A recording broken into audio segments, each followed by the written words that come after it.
Okay, Heidi here. Brutal honesty about my journey, my health journey, which is, if I'm being honest, I would call it more of a ketovore. I guess that it would be termed that. I really don't care that much about semantics, even though I do love words. I do love proper use of words. Kind of an English nerd, but people make up all these words and keeping up with what everything means, I'm just exhausted. So, whatever. I've been eating for about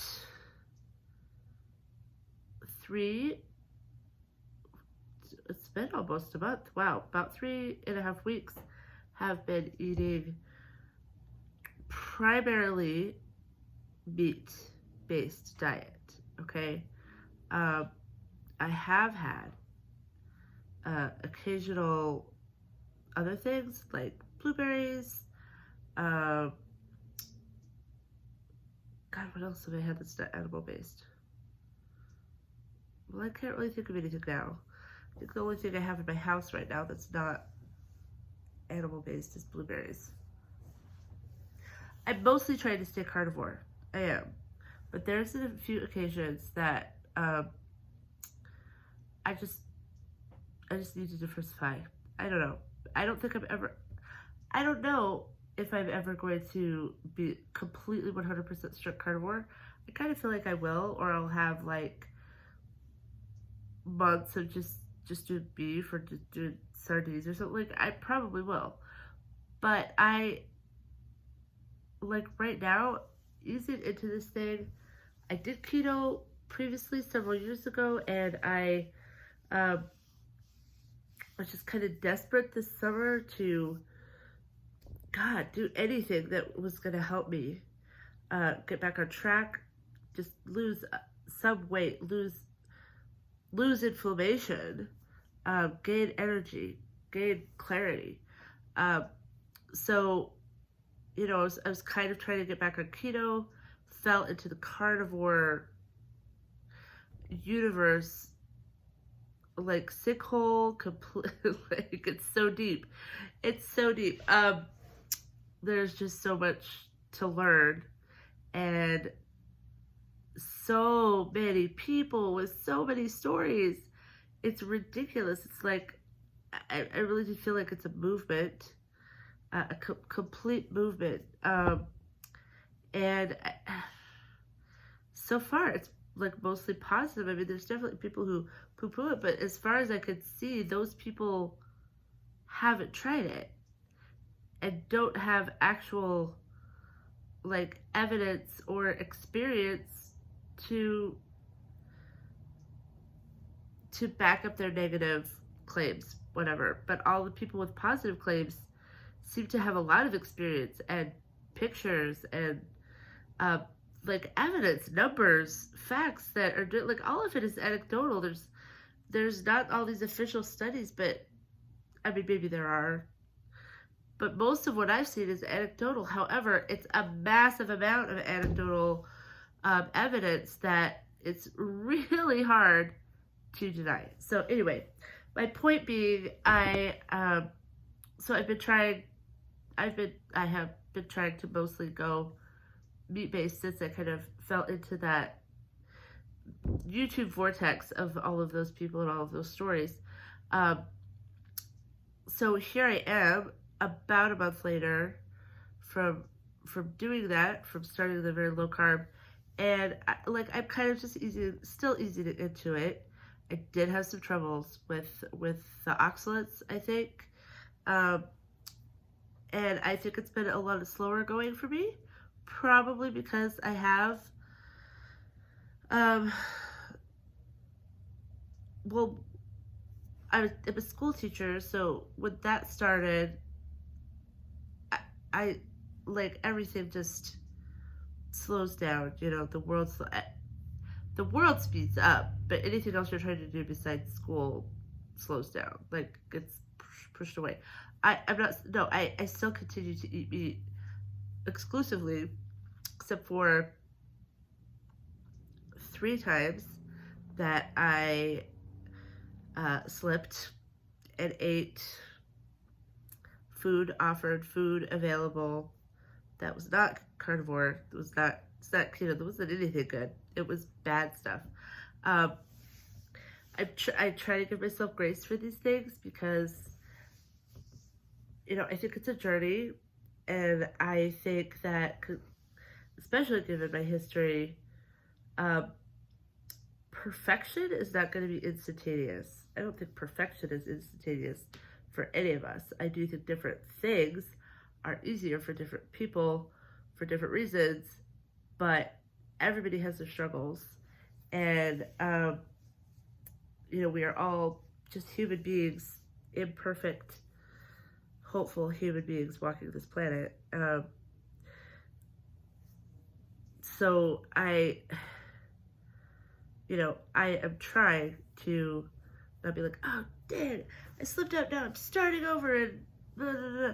Because I could very easily get my headspace into that, just like, oh, forget it. I just like sabotage myself, but I didn't, and I haven't, and I felt, you know what, this is truly what I feel like is best for me. It's going to ultimately bring my body back to healing. Back to, not that I've ever really been healed or whole, physically speaking. I mean, is anybody really 100%? But okay, another tangent I might go on. So, because I have been overweight, my point being with that is I have been overweight my entire life, or at least as long as I can remember. I mean, I think I was a chubby baby even. Sometimes I look back and think it wasn't quite as I remembered. Like, I really, because if you compare yourself to kids today, if I compare myself back then, I really thought I was fat. But I look at myself compared to kids today, and it's pretty average. And I think part of that is that the average weight for most kids in America is rising, which is unfortunate, because obesity is indeed an epidemic, and it is largely in part due to our increasingly toxic food supply. And I think about it, and I just get upset and angry. I mean, I am addicted to that stuff, and I love to eat it, and I love to socialize with it. And yeah, it's such an integral part of our society, but it makes me angry as well, because it shouldn't be this way. Like, it doesn't need to be this way. So I'm going to continue on this journey of striving to eat only meat products, only animal-based products. I do eat dairy. I could probably speed things up. See, that's the thing. I could probably speed everything up if I dropped dairy for a while, and like probably if I just ate like beef and salt and just like did that straight until I lost all the weight I wanted, and then slowly added stuff. But I just, right now, with my entire lifestyle, with things that need to be, I mean, it could be easy. There's just all the temptations, and there are things that I need, that I want to eat that will, help me stay away from something even worse, I guess, which is how it's working right now. Even though it's a constant, life, you guys, is a constant experiment, a constant struggle, and a constant experiment. For those people who could be very strict about it, I applaud them, and I am happy for them. But I'm being honest with my journey. I speak these things out loud and think, oh, well, I'm probably just being weak, or being being in denial. And maybe I am, but it's where I'm at right now. And I committed, first and foremost, to being honest and truthful with where I'm at, what I'm actually eating, and how it's actually affecting my body in real life, in real time. So while I'm not doing this journal every day, I'm trying to do it at least weekly, And just as I weigh weekly, I don't weigh every day. Everything fluctuates too much with water and hormones and whatever. Uh, but every week seems to make sense to me. And honestly, my weight has fluctuated. It went down, and then it went up, and then it went back down, but not as far down. And also, I think my scale is not really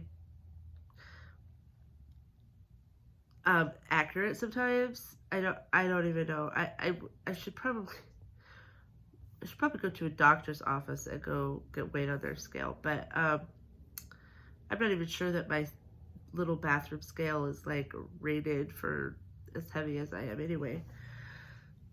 So anyway, but I'm just trying. I'm also measuring my blood glucose, and that's something I think is very important and indicative. After, like, my blood glucose, whether I ate or didn't eat, whatever I ate, what the first couple weeks I was doing this, was right around 110. It was anywhere from like 105 to like 120. So pretty high blood glucose, which makes sense considering I was probably pre-diabetic. I'm not a big person to go into doctors, so I mean, I have had lab work done. I haven't random office visits, but I don't go regularly. So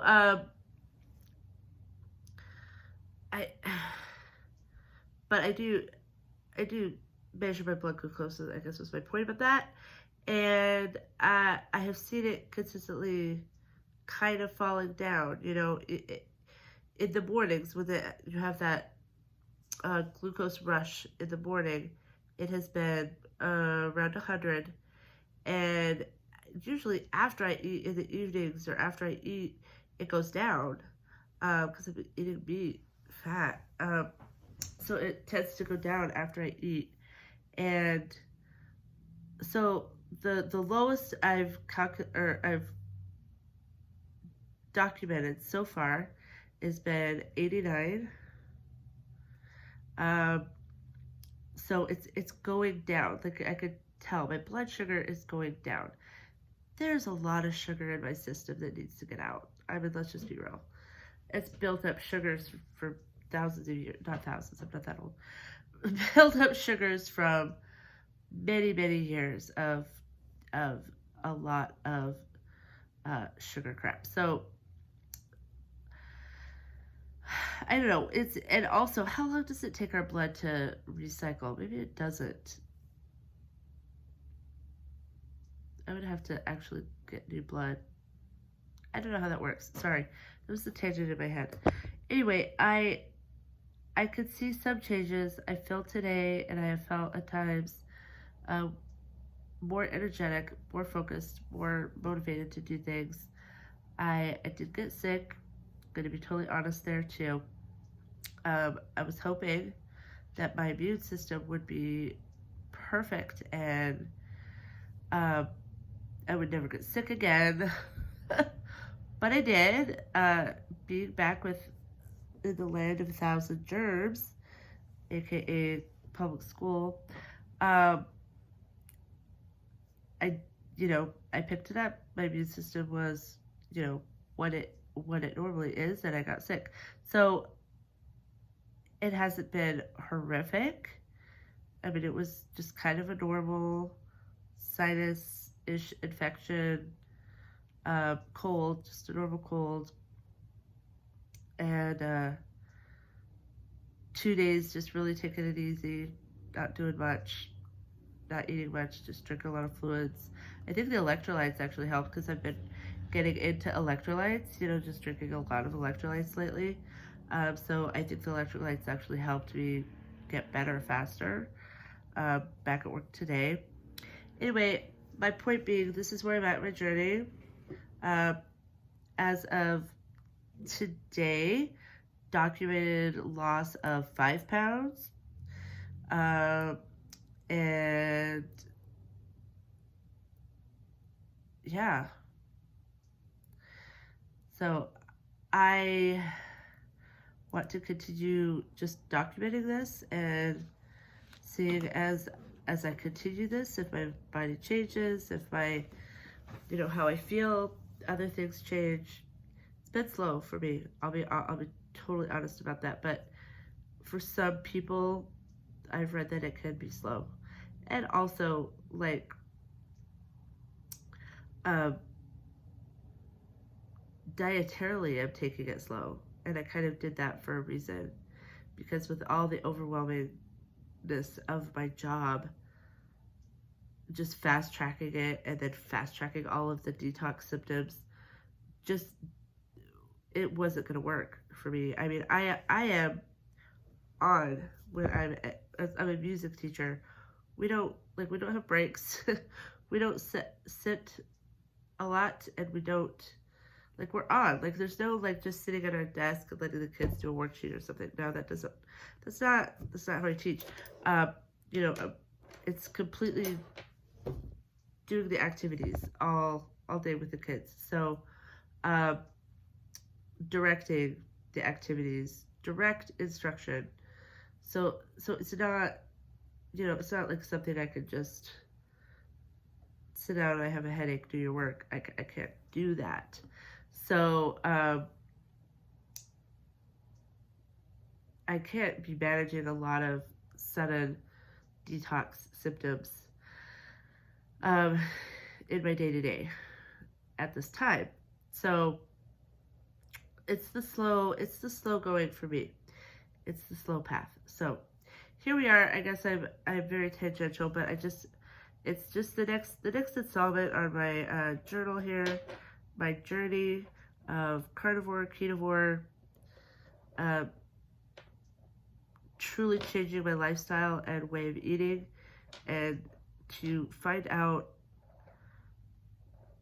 how far I can take it, how I can sustain it. Um, I feel like at some point there will come a day that I will truly mourn sugar, everything on the standard American diet, and say no more. And I do hope that day comes.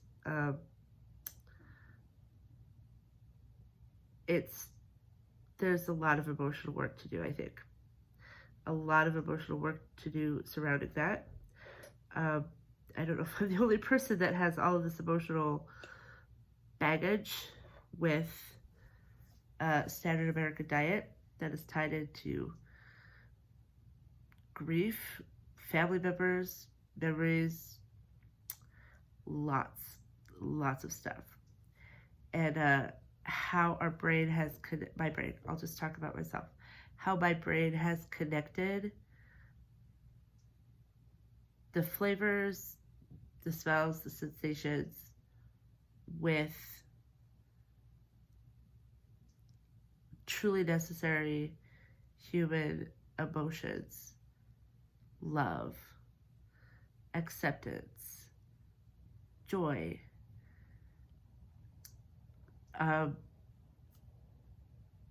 worth, all of these things. It's in my brain, so connected, and that's extra emotional work that I have to do, that that will hopefully lead to the acceptance of permanently, forever giving up the toxins, the actual physical poisons. Right now, I can accept that I'm not eating that for now. But those occasions that I've slipped, those 3 occasions that I slipped and ate sugar treat, were one of those things that, the addiction, and not just the physical addiction, but the mental, emotional compulsion draws me in, seduces me. It feels necessary. And that is really the hard part. And um, the cravings are much improved. Oh my gosh, yes, they are. I'm not going to say that they're not improved, but I think it's clear to me that I'm not just instantly cured, even though I've gone, I've gone 8 days now without sugar. Um, Maybe I should start really tracking the days, get like a silver chip. I don't know. But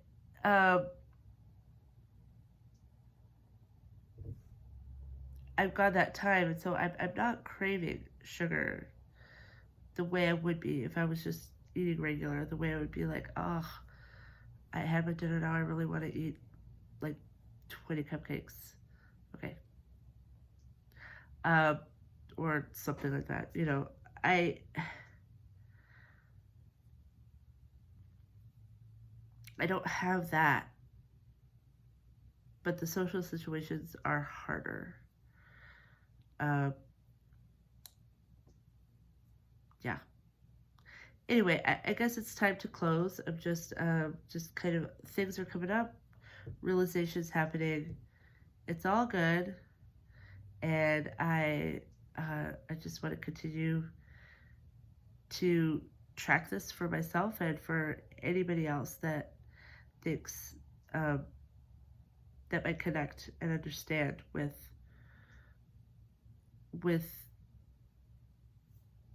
the excitement of this way of eating, but also some real honest struggles, some real honest, maybe hard things. But as Glennon Doyle says, we could do hard things. So I could do hard things, and here I am. All right. Um, Happy eating.